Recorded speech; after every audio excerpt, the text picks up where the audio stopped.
드디어 여러분 총선 백서가 네. 나왔잖아요. 총선 백서가 나왔는데 총선 백서를 이제 조정훈이 만들었잖아요. 근데 조정훈이 기억나시지 않습니까? 네. 당대표 선거 즈음에서 이제 총선 백서 얘기 계속하면서 네. 안동훈 대표를 막 이제 네. 음해하는 막 그런 수단으로 총선 백서가 이용됐었잖아요. 네, 그래서 네. 이제 사실 뭐 내용은 뭐 별게 있겠습니까? 그냥 보면 이제 뭐 총선 왜 졌냐 이런 건데 특이한 거 중에 하나가 조정훈 사진이 이례적으로 많이 등장했어요. 그러니까 보통은 여기 당대표가 들어가고 그다음에 특별위원회 위원장입니다는 뒤에 조그맣게 사진 넣어갖고 겸손하게 들어가지. 세상에 이거 보면 천대본부장인 줄 알아요, 이분. 이 조정훈 저서 같아 저서. 그러니까요. 1장, 2장 여기도 조정훈이잖아요, 가운데. 그러네. 1장 그 표지가 2장 표지 죽여줍니다. 이장 2장 표지 진짜. 2장 표지. 네, 아, 네, 씨. 네, 네. 조정훈과 함께 일하는 사람들이라고 볼 수 있죠. 조정훈 의정 활동 보고서인가 이게? 네네. 왜 3장 빼고 또 4장에 또 나옵니다. 4장. 모든 표지는 조정훈 사진이 나오니까. 4장에도 나오고. 여기 또 4장에 조정훈 나오십니다. 이것도 양심에 있어서 가운데. 왼쪽을 보고 있네. 양심이 있어서. 근데 자기가 마이크 잡고 있어. 마이크 결국은. 잡고 있어. 네, 네. 이런 식으로 해서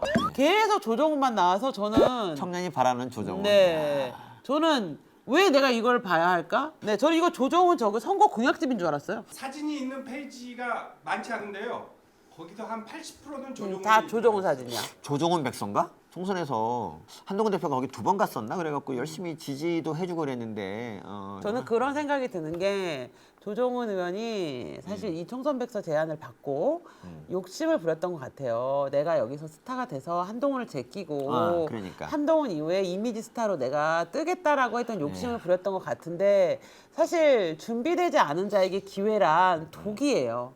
조정훈 의원은 그런 제안을 받았을 때 스타가 될 수 있는 컨텐츠적, 내용적 그릇에 준비가 안 돼 있는 사람이었기 때문에 이 사람에게 이게 약이 된 게 아니고 독이 돼 버린 거죠. 근데 공개하라는 이제 압박이 있어 공개를 했는데 결론은 욕만 먹은 거죠. 한동훈 대표가 사실 그냥 뭐 검찰 하다가 법무부 장관 하다가 이렇게 지금 당대표가 되는 건 이 사람은 원래 준비되어 있던 그릇이기 때문이라고 저는 생각해요. 근데 조정훈 대표는 아무 준비가 안 돼 있고 그냥 나 외국물 좀 먹고 좀 인물 좀 말 좀 반반하게 하니까 내가 한동훈 역할 할 수 있어라고 하는 헛된 네. 꿈을 꾼 게 아닌가 이런 생각이 들면서 대단하다. 이제 그러니까 이게 총선 백서가 어쨌든 간에 왜 우리가 이제 어떤 점이 부족했는가를 얘기하는 그런 자리여야 되는데 거기에 이제 자기를 어필하는 장으로 쓰이는 정말 그러니까요. 이 백서의 약간 뭐라고 발상의 전환이라고 할까? 어떻게 되면 저런 발상을 할 수 있지? 그러니까 친하시잖아요. 어떻게 하면 저런 발상을 할 수 있어요? 저는 안 만난 지 좀 됐습니다. 사실 그 전에 만난 적이 많지도 않고요. 그리고 네 그리고 교수님하고 보면 친하면 상태가 안 좋아. 상태가 안 좋아. 그렇죠. 네. 다행히 한동훈 위원장이랑 안 친해서 다행이야. 안 친하죠. 윤석열 대통령도 친하지 않잖아. 아 그럼 돌아오실 거야. 그러니까. 신작에 손절당했죠. 그치, 네, 그치. 그렇습니다. 유시춘 이사장은 오늘 안 나오신다고 그랬었나요? 예. 검찰이 기소했어요. 법인카드로 반찬 사고, 정육점에서 고기 사고, 1960만 원 상당을 유용했다 이렇게 이제 기소를 했는데 이 얼마 전에 근데 이 유시춘 이사장이 이 편법으로 연임을 했습니다. 이 EBS 이사회 관련 법률 규정을 보면은 이사장은 이사회에서 호선하며 이사회를 소집하고 그 의장이 된다고 했는데 지금 방통위가 마비돼 있는 틈을 타서 후임 이사들이 안 정해져 있다라는 것을 틈타서 EBS 규정에 또 없는 것을 법에도 없는 연임 안건을 의결했습니다. 이거 어떻게 생각하세요? 이사장의 직위에 관한 문제는 그 집행기관에서 뭐라고 말씀드리기가 좀 어렵습니다. 이런 분을 내가 지난번에 그 국감에서 지적하니까 우리 최민희 위원장께서 민주화 운동을 하신 훌륭한 분이라고 물타기를 하면서 제 발언이 끝나고 난 뒤에 이렇게 흐렸는데 이 최민희 위원장 그런 발언은 갑질이라고 생각하지 않습니까? 어떻게 생각하세요? 그건 제가 말씀드릴 사안이 아닌 것 같습니다. 양심이 있으면 느낄 거 아니에요. 이 민주화 운동을 하긴 했는지 잘 모르겠지만 그 민주화 운동 한 분들은 법인 카드로 반찬 사고 정육점에서 고기 사고 편법으로 연임하고 이래도 되는 겁니까? 그래도 되는 거예요? 말씀 한번 해보세요. 지금 그 부분에 대해서 확정적으로 말씀드리기는 민주화 어렵습니다. 운동 했다고 이사장 되고 국회의원 됐다고 갑질하는 거 아닙니다. 지금 안 계셔서 그런데 유시춘 이사장은 우리나라 민주화 과정, 특히 반군부 독재 투쟁과 이후 민주화 과정의 별 같은 분입니다. 그렇기 때문에 함부로 국회라고 해서 그 아름답게 살아오셨던 유시춘 이사장의 과거까지 폄훼하는 것은 있을 수 없는 일이라고 생각합니다. 그리고 비록 지금 검찰 정권이긴 하지만 유시춘 이사장의 무고함이 밝혀질 것을 굳게 믿습니다.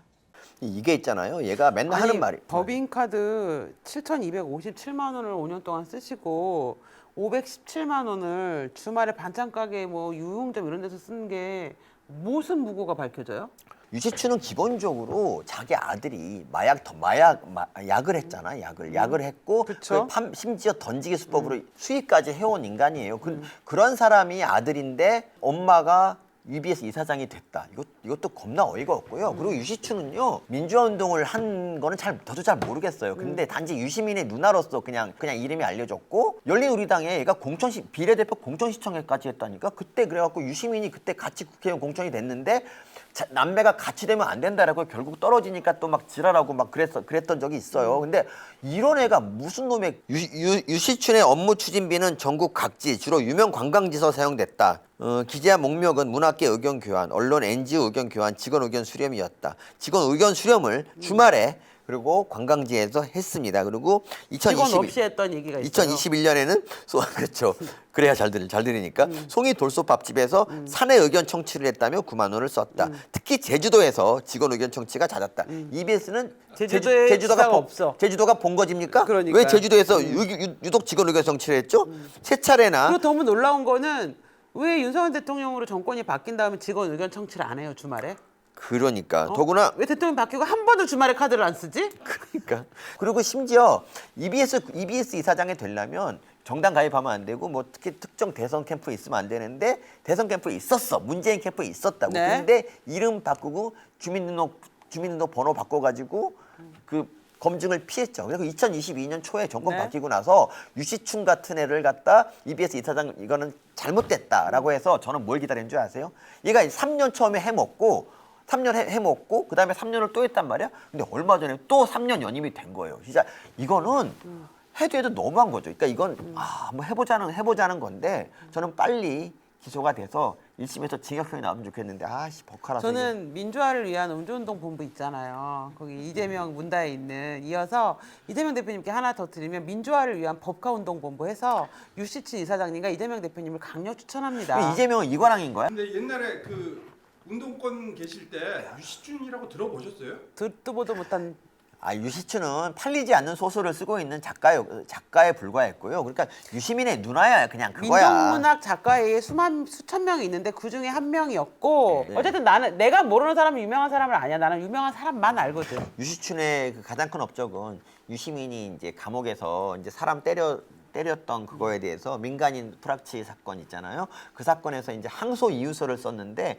유시민의 항소 이유서를 가져와 가지고 이제 복사해서 사람들한테 돌린 거가 아마 가장 큰 업적일 것 같습니다. 근데 그게 너무 큰 업적인 거는 유시민은 그때부터 지금까지 그 항소 이유서 하나 말고는 하나로. 활동한 게 없습니다. 하나. 항소 이유서 한 장을 가지고 60년을 헤쳐먹은 인간이기 때문에 그 누나 입장에서는 네가 항소 이유서 한 장을 갖고 60년을 이렇게 자손만만 대대로 헤쳐먹었으면 그걸 돌린 나도 뭔가 좀 떡거물이 떨어져야 되지 않냐? EBS 하나 주고 끝내자 이렇게 했을 것으로 보여요. 민주당이 이렇게 계속 EBS를 잡고 있다는 거는 얘네들은 교육방송을 이렇게 하면 네 자식 망쳐먹을 수 있다는 교훈을 주기 위한 건가요? 그러니까 엄마가 민주화 운동 8알 팔면서 삼촌 항소유서 몇 장 돌려주고 민주당 선거운동 다 하고 이름 주민등록번호 바꿔가지고 당적 가진 적 없다고 개뻥쳐가지고 EBS 이사장 된 다음에 법카 갖고 주말마다 반찬 사 먹고 유원자 가서 놀러 가고 이런 식으로 살면 자식이 마약범이 된다는 걸 전 국민에게 알려주기 위한 어떤 교훈에 하나인 거야? 젊어서 조금 운동권 하는데 가서 찝쩍찝쩍 대고 동생 감옥 보내서 좀 이거 몇 개 돌리고 이러면 평생 그렇게 인생을 투자하면 놀고 먹을 수 있는데 왜 어렵게 살아? 이랬더니 그 자식이 그 말을 못 알아듣고 우리 삼촌은 화염병을 던졌으니까 나는 마약을 던져서 먹고 살아볼까? 이런 마음 가진 거 아니냐고요. 그런 마음으로 네가 살면서 교육방송을 하면 네 새끼만 망치는 걸로 끝나는 게 아니고 전국에 있는 애새끼들을 다 망쳐서 그래서 우리나라야 그 학원가에 맨날 마약이 도는 거야? 너 같은 년이 교육부 그 EBS 이사장이라서.